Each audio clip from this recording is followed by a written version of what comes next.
مرحبا بكم معايا في فيديو جديد. مؤخرا تطبيق الفيسبوك أضاف ميزة جديدة واللي هي ميزة خطيرة جدا وعليكم إيقافها، وهذه الميزة سميتها اقتراحات مشاركة ألبوم الكاميرا. يعني التصاور ديالك اللي عندك في الهاتف ديالك ممكن في أي لحظة يكونوا منشورين على البروفيل ديالك على الفيسبوك.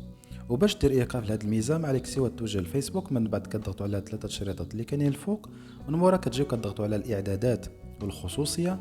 من بعد ما كتدخلوا الاعدادات والخصوصيه كتضغطوا على الاعدادات او البارامتر الى عندكم باللغه الفرنسيه.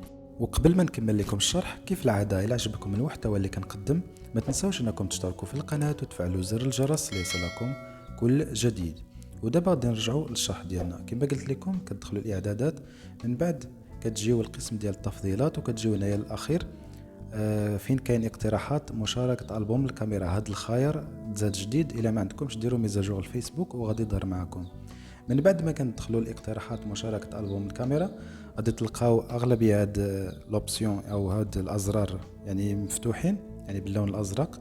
اقتراحات مشاركه المخصصه من البوم الكاميرا، الحصول على اقتراحات البوم الكاميرا عند تصفح فيسبوك، اقتراحات ذات طابع شخصي اكثر من مع استخدام بيانات اضافيه من البوم الكاميرا. غادي ديروا ايقاف لهاد الميزات هادو، يعني غادي ترجعوا باللون الرمادي، يعني ديروا ايقاف لهاد الميزه هادي.